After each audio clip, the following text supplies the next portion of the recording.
তুঙ্গপটাশ Al Jazeera একটা সাক্ষাৎকার দিছে।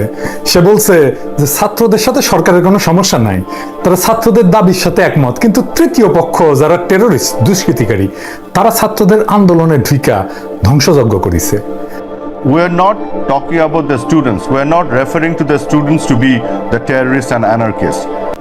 It is the third party, those who intruded into this movement and started doing all this. তুঙ্গপটাশ কি কোনো solid evidence দিছে যে তৃতীয় পক্ষ ঢুইকা এই ধ্বংসযজ্ঞ করেছে? না, দেয়নি।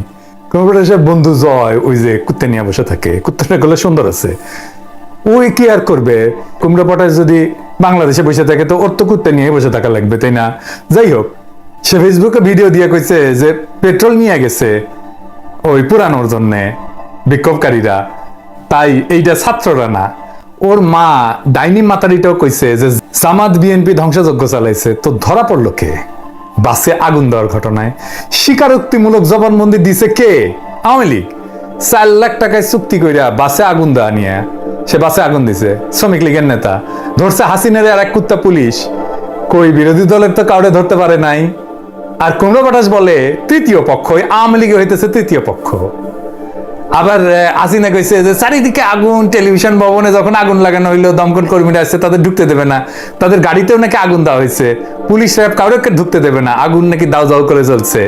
তো সেজন্য বলছে যে হেলিকপ্টার পাঠাইছি সেজন্য, পানি ছিটানোর জন্য। কারণ অনেক ভবনে আগুন দেওয়ার পরে ছাদে যায় নাকি হাহাকার করছে, হেলিকপ্টার দিয়ে তাদের উদ্ধার করা হয়েছে। মানে হেলিকপ্টার কেন পাঠাইছে সেটা বলতেছে, হেলিকপ্টার থেকে যে গুলি করছে সেটা কয় না। আসেন আমরা দেখি কিভাবে উদ্ধার করেছে হাসিনার র্যাব। দেখেন,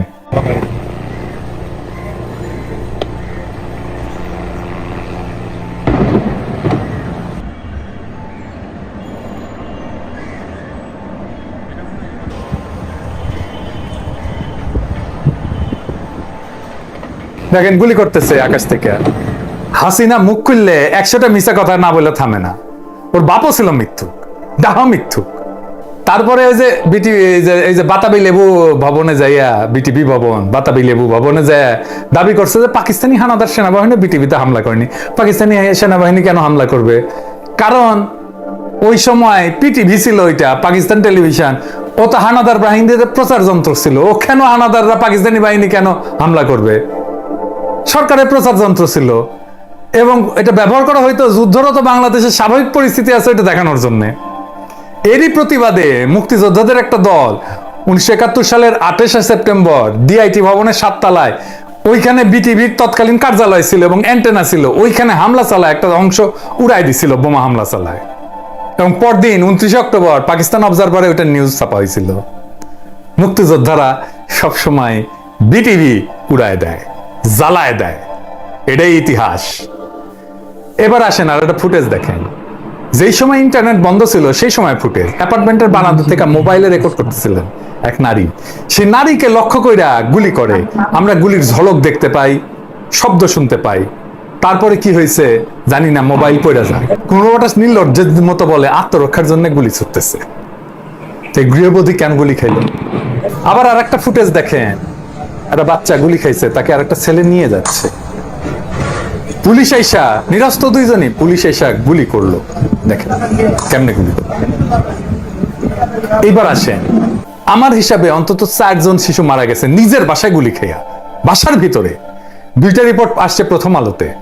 আব্দুল আহাদ, 4 বছর বয়স, গত শুক্রবার 19 জুলাই যাত্রাবাড়িতে বাবা মায়ের সাথে বাসার বারান্দার দ্বারায় মাথায় গুলিবিদ্ধ হয়, পরের দিন শনিবার মারা যায়। এটা দেখেন, এই বাচ্চাটা আওয়ামী পরিবারেরই বাচ্চা, এই লোক আওয়ামী লীগ করে এবং সে কারফিউ মেনে ঘরের মধ্যেই ছিল।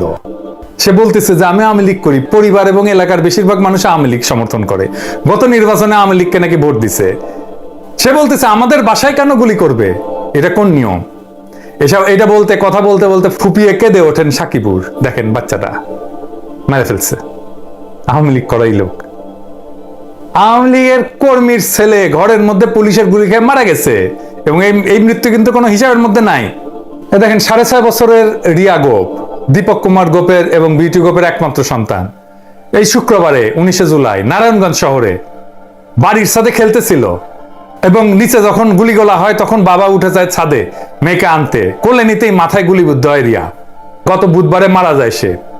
তারপরে এই যে দেখেন দুলাল মাহমুদ, কিছুই করতো না। স্ট্যান্ডার্ড চার্টার্ড ব্যাংকের একজন সিনিয়র ম্যানেজার বাসার সামনে দাঁড়াইছিল, পুলিশ কোনো উস্কানি ছাড়াই গুলি করে। দুইটা বাচ্চা আছে ছোট ছোট, মারা যায়নি সাথে সাথে। স্কয়ার হাসপাতালে নিয়ে যাওয়া হয়, বন্দুকের গুলির শট খাইছে সেজন্য ভর্তি করে না, হাসপাতাল খুলে রাখছে। চিন্তা করেন কিরকম হাসপাতাল দেখছেন। এগুলো হাসপাতাল বন্ধ করে দিতে হবে। আরো কয়েকটা হাসপাতাল গড়ে অতিরিক্ত রক্তক্ষরণে মারা যায়। এই হইতেছে কুমড়ো পটাশের টেরোরিস্ট। কুমড়ো পটাশের কাছে শিশুও টেরোরিস্ট, স্ট্যান্ডার্ড চার্টার্ড ব্যাংকের সিনিয়র ম্যানেজারও টেরোরিস্ট। এইবার আসেন আমাদের প্রিয় সেনাবাহিনী নিয়ে কথা কই। ও না, সোনাবাহিনী, সোনাবাহিনী। এইবার কিন্তু আমাদের ছাত্র জনতা Awami League, police league, RAB league, BJP লীগকে বীরত্বের সাথে হারাই দিছে অল্প সময়ের মধ্যে। এইটা আমাদের একটা অসামান্য বিজয়। পৃথিবীর খুব কম জাতি এরকম একটা বিজয় অর্জন করতে পারছে গণমানুষের আন্দোলনে। কিন্তু এই সোনা লীগ এসে দাঁড়াইছে হাসিনাকে রক্ষায়। আমাদের সকলের ধারণা ছিল এই সোনা বাহিনী নিরপেক্ষ থাকবে, তারা নিরপেক্ষ থাকে নাই। শুধু তাই না, জনগণের বিরুদ্ধে দাঁড়াইছে। কেন দাঁড়াইছে সেটা আমরা পরে আলাপ করব, পরের ভিডিওতে আলাপ করব। আসেন আমরা একটু ফুটেজ দেখি। ওবায়দুল কাদের কইছিল দেখা মাত্র গুলি করার নির্দেশ দিছে। আমরা ভাবছিলাম যেটা কথার কথা কইছে, তা না, এই সেনাবাহিনী সেই নির্দেশ গ্রহণ করছে। নেত্র নিউজ সংবাদ করছে যে শনিবার এই সেনাবাহিনী জনতা থেকে লক্ষ্য করে গুলি ছুটছে। শুধু তাই না, তারা লাউড স্পিকারে বলছে দেখা মাত্র গুলি করা হবে। শুনেন। সর্বসাধারণের অবগতির জন্য জানানো যাচ্ছে যে আমরা বাংলাদেশ সেনাবাহিনী আপনার সকলের জানমাল নিরাপত্তা রক্ষায় নিয়োজিত আছি। অতএব জনগণের জানমালের নিরাপত্তা বিঘ্নকারীদের দেখা মাত্র গুলি করা হবে। এইবার আর একটা ফুটেজ দেখেন। আমি এই ফুটেজ আগে দেখাইছি, কিন্তু এইবার তার কথাগুলো মন দিয়ে শোনেন। সে বলতেছে নির্মূল করবে। শুনেন। বিভিন্ন স্থাপনায় আমরা যখন গিয়েছি, ওখানে যারা ছিলেন তারাও এক বাক্যে বলেছেন যে এখানে স্যার কোনো শিক্ষার্থীরা ছিল, সমস্ত যা করেছে এটা একটা দুর্বৃত্তায়নের যারা সাথে জড়িত, দেশকে যারা নিশ্চিহ্ন করতে চায় তারাই করতে চেয়েছে। সেই পরিপ্রেক্ষিতে আমরা দেশের সম্পদ রক্ষার্থে আমরা নিয়োজিত হয়েছি এবং আমাদের সম্মানীয় সেনাবাহিনীর প্রধানের নির্দেশে আমরা এই দুর্বৃত্তকে সমূলে মানে নির্মূল করার জন্য যা করা প্রয়োজন আমরা সেটা করছি। নির্মূল শব্দটার সাথে আপনারা পরিচিত না, এটা আওয়ামী ন্যারেটিভের শব্দ। ৭১-এর ঘাতক দালাল নির্মূল কমিটি।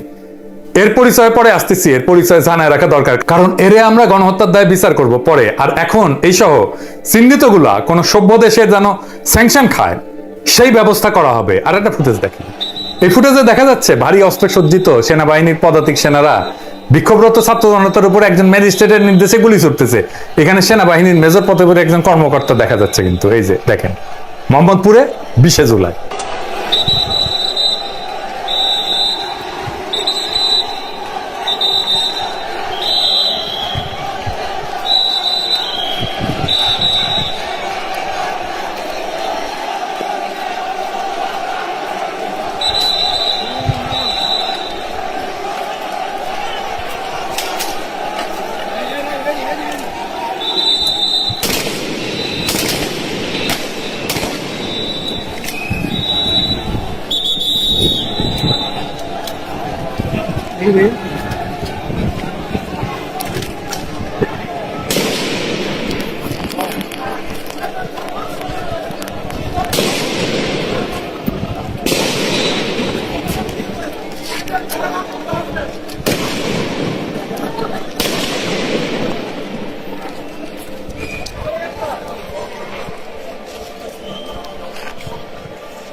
যে টিম গুলি করতেছে তার নেতৃত্ব ছিল 23 ইস্ট বেঙ্গল রেজিমেন্টের উপ অধিনায়ক মেজর মোহাম্মদ নোমান আল ফারুক। যদিও গুলির নির্দেশদাতা ম্যাজিস্ট্রেট, কিন্তু সেনা দলের দায়িত্বপ্রাপ্ত কর্মকর্তা হিসেবে দায়ভার মেজর নোমানের উপরে বর্তায়। এর বাড়ি ঘর দৌড় কোথায় সেটা আমাদের জানা দরকার। আমরা জানবো, আমরা দেখে নেব ও বাংলাদেশে কিভাবে থাকে, ওর পরিবার কিভাবে থাকে, ও বিদেশে আসলে ওরা আমরা ধরবো। গণহত্যার দায় ফুটেজ আছে। ঢাকা শহরের বিভিন্ন জায়গায় ব্লক রেড দিয়া, মানুষের বাসায় বাসায় দিয়া স্কুল কলেজ বিশ্ববিদ্যালয়ের শিক্ষার্থীদের গ্রেপ্তার করা হচ্ছে। বিভিন্ন সূত্রে আমরা খবর পাইছি, রামপুরা, বনশ্রী, বাড্ডা, বসুন্ধরায় এসব এলাকায় বিচ্ছিন্নভাবে গোলাগুলির তথ্য পাওয়া গেছে। এবং সেনাবাহিনীর সদস্যদের সামনে এই সমস্ত ধরপাকড় চলতেছে, সেনাবাহিনী উপস্থিত থাকতেছে, যারা ধরপাকড় করতেছে তাদের নিরাপত্তা নিশ্চিত করার জন্য। এবং এই মুহূর্তে রাজধানী ঢাকায় এই অভিযানে 14 স্বতন্ত্র ইঞ্জিনিয়ার্স ব্রিগেড এবং 46 স্বতন্ত্র ব্রিগেডের সদস্যরা অংশ নিচ্ছে। এই দুইটা ব্রিগেডের ব্রিগেড কমান্ডার হিসেবে দায়িত্ব পালন করতেছে ব্রিগেডিয়ার SM জাকারিয়া হোসেন আর ব্রিগেডিয়ার জেনারেল ইমরান হামিদ। ওই যে একজন কথা কইতে দেখছেন, এটা হইতেছে ইমরান হামিদ। একজন 29 লং কোর্সের, একজন 31 লং কোর্সের। যথাসময়ে এই দুইজন ব্রিগেড কমান্ডারের বিচার হবে। এরা বিদেশের মাটিতে কিভাবে আসে সেটাও আমরা দেখে নেব, এবং এদেরকে কিভাবে স্যাংশন দেওয়া যায় সেজন্য আমরা কাজ করব। একটারেও ছাড়বো না আমরা। গতকাল যে টুনার গল্প বলছিলাম, এটা আর একবার একটু শোনেন, তাইলে আবার মনে পড়বে। গত দিনের ভিডিও থেকেই শোনেন। ছবির ছেলেটা আমার ভাই, আমাদের দুই বোনের একমাত্র আদরের ভাই। আমরা ওকে কি পরিমাণ ভালোবাসি এটা হয়তো কখনো আর তাকে বলাই হবে না, সুযোগ করি। যেদিন প্রথম আম্মু তাকে আনে বাসায়, এসেই সে আমাদের দুই বোনের গায়ে সসম্মানে হিসু করে ভালোবাসার জানান দেয়। আমাদের ছোট্ট বাবুটাকে আমরা টুনা ডাকতাম, ভালোবাসার ডাক আর কি। ছোট্ট টুনা বড় হয়ে বড় টুনা হইল, কিন্তু টুনাই রয়ে গেল, আমাদের কাছে সৈকত হতে পারলো না। কি রাগ তার! আমাকে বন্ধুদের সামনে টুনা ডাকবে না তো সেবন্তী আপু? 11ই সেপ্টেম্বরে তার 20 বছর হওয়ার কথা ছিল। জন্মদিনের কয়েকদিন আগে থেকেই গান গাওয়া শুরু করত। সেবন্তী আপু, কি কেক বানাবা তুমি? কত হাসি খুশি ছিলাম আমরা। এখন বুকে খালি হাহাকার, কি যেন নাই, নাই তো নাই। আমাদের কলিজাকে গুলি করে মারা হয়েছে। আমার ফুলের মতো ভাইটাকে ঠান্ডা মাথায় টার্গেট করে মাথায় গুলি করা হয়েছে। বাবার কাঁধে ছেলের লাশের চেয়ে ভারী এই পৃথিবীতে কিছু আছে? বিচার কাকে দেব? আল্লাহর কাছে দিলাম। আমার আল্লাহ কখনো কারোর সাথে অবিচার করতে পারে না। হাসরের ময়দানে বিচার করবে আমার আল্লাহ। আমি জানি না আমরা আর কখনো মন খুলে হাসতে পারবো কিনা, ওর পছন্দের কিছু খাইতে পারবো কিনা, কখনো সত্যিকারের ভালো থাকবো কিনা, কিচ্ছু জানি না। শুধু জানি আমার ছোট্ট ভাইটা নির্দোষ। সে ছোট্ট একটা বাচ্চা ছেলে যে বীরের মতো বন্ধুকে বাঁচাতে গিয়েছিল। কারণ এটাই তার পারিবারিক শিক্ষা, যে কাউকে বিপদে দেখলে সাহায্য করতে হয়। কখনো আর ভাইকে দেখতে পারবো না, জড়িয়ে ধরতে পারবো না, গালে কপালে জোর করে চুমু দিতে পারবো না, আর কখনো বলতে পারবো না টুনা কয়েল ধরায় দে, টুনা পানি দে। আমার ভাই শহীদ। শুক্রবার দিন দুপুর 3:37 আমার ভাইয়ের মাথায় গুলি করা হয়েছে। মুসলমানদের জন্য শুক্রবারের মৃত্যু হচ্ছে স্বপ্ন, আর তার উপরে মহররম মাস। জান্নাতে সবুজ পাখি হয়ে ঘুরে বেড়াচ্ছে আমার ছোট্ট বাচ্চাটা। আমরাও অপেক্ষায় আছি কবে পাখির সাথে দেখা হবে আবার। বিশেষ দ্রষ্টব্য, সবাইকে জানাতে চাই আমার ভাই শহীদ, ও নিষ্পাপ। সবাইকে জানাতে চাই সে কখনো কারো ক্ষতি করেনি। এই টুনার খুনিরে পাওয়া গেছে। কয়েক ফুট দূর থেকে হত্যার উদ্দেশ্যে সরাসরি গলায় গুলি করে খুন করা হয়েছে 19 জুলাই 2024। গুলি করছে পুলিশের সহকারী পরিদর্শক SI সাব ইন্সপেক্টর শাহরিয়ার। সে তার সহকর্মীর কাছ থেকে চাইনিজ টাইপ 56 SKS রাইফেলটা নিয়ে 15 থেকে 20 ফুট দূর থেকে সৈকতকে লক্ষ্য করে সম্পূর্ণ বিনা কারণে গুলি করে সরাসরি। এই SI শাহরিয়ার ছাত্রলীগ থেকে আসা পুলিশের কোটাদারি। দেখছেন, এই SI শাহরিয়ারের ছোড়া বুলেট সৈকতের গলা এফোর করে বেড়ে যায় এবং ঘটনাস্থলে প্রাণ হারায় এই তরতাজা তরুণ মাহমুদুর রহমান সৈকত। ওরা একজন জিজ্ঞেস করছে, মানে ওই শাহরিয়ারকে জিজ্ঞেস করছে একজন গোয়েন্দা সংস্থার লোক, যে কেন গুলি করলেন? বলতেছে, দেখেন নাই ছেলেটা আমাদের কাছে ডিস্টার্ব করতেছিল। এই খুনিকে চিনে রাখেন, এর পরিবার পরিজনকে শনাক্ত করতে সাহায্য করেন, আমাদেরকে জানাবেন। ওরও ভাত নাই, বাংলাদেশেও নাই, দুনিয়াতে কোথাও নাই। এইবার আসেন আমাদের এই লড়াইয়ে আর কি কি অর্জন হয়েছে সেইটা একটু আলাপ করি। আমরা কি কেউ জুলাই মাসের 10 তারিখে অনুমান করছিলাম যে হাসিনার সকল বাহিনীকে আর 1 সপ্তাহের মধ্যে লজ্জাজনক পরাজয় বরণ করতে হবে? ভাবি নাই। এই তারুণ্য রুখে দাঁড়াবে এইভাবে? ভাবি নাই। বাংলাদেশের ইতিহাসে এই রকম রিভোল্ট, এইরকম বিদ্রোহ আর হয় নাই। বিপ্লব এরকমই অকস্মাৎ, যে দেশের তারুণ্য পুরোটাই শাসকের বিরুদ্ধে চলে যায়, সেই শাসকের দিন ঘনায় আসছে।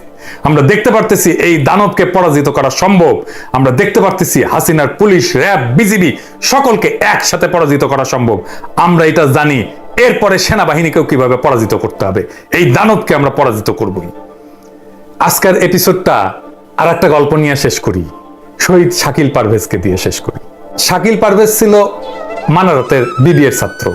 তার প্রোফাইলে লেখা ছিল সে বৃষ্টি ভালোবাসতো আর নিজেকে বলতো হাসির ফেরিওয়ালা। তার সেই উজ্জ্বল হাসি, মনের শক্তি, সবকিছু যেন একটা আশ্চর্য গল্পের মতো।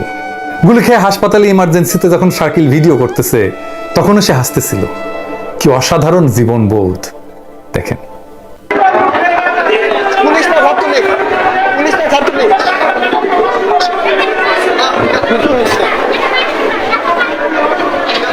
কি অদ্ভুত প্রাণ শক্তি এই ছেলেদের। এমন আত্মার শক্তি কোনো বলয়ের মধ্যে বাধা থাকে না। তার মধ্যে জীবনবোধ ছিল, দর্শন ছিল, প্রাণ শক্তি ছিল, ভালোবাসা ছিল। এই সব কিছুই যেন বৃষ্টির ধারার মতো অবিরত ঝরছে। দেখেন তার কথাগুলো। এই রক্তাক্ত নগরীতে আবারও বৃষ্টি নামবে, যেই বৃষ্টিতে ভেজার কথা ছিল শাকিল পারভেজের, যার মুখে নিত্য হাসি লেগে থাকতো। শুধু নিজের মুখে না, গোটা দেশের মুখে হাসি ফোটাতে ব্যস্ত ছিল সে। কিন্তু আজ তার সেই প্রফুল্ল হাসি চিরতরে মুছে গেছে ঘাতকের বুলেটের আঘাতে। দেশবাসীর মুখে হাসি ফোটানোর দাবিতে শাকিল তার নিজের হাসি বিসর্জন দিছে। শহীদ শাকিল পারভেজের প্রোফাইলে লেখা ছিল অমর হতে চাই। All quiet on the Western ফ্রন্টের একটা আবেগময় লাইন মনে আসলো।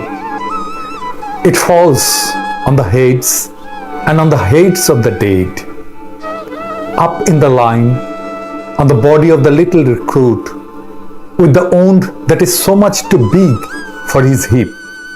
It falls on Kemarik's grave, it falls in our hearts. পারভেজের অমর হওয়ার বাসনা সৃষ্টিকর্তা কবুল করছেন। আমরা এখন থেকে বৃষ্টির নাম বদলে বলবো পারভেজ।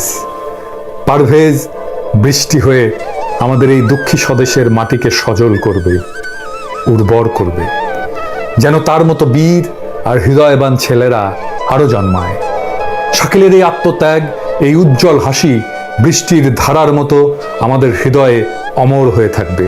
তার স্মৃতিতে আমরা প্রতিটি বৃষ্টির ফোঁটায় অনুভব করব আজকের তারুণ্যের সেই জীবনবোধ, সেই দর্শন, সেই অদম্য শক্তি, সেই অসীম শক্তি। পারভেজরা কখনো মরে না, কারণ শহীদের মৃত্যু নেই।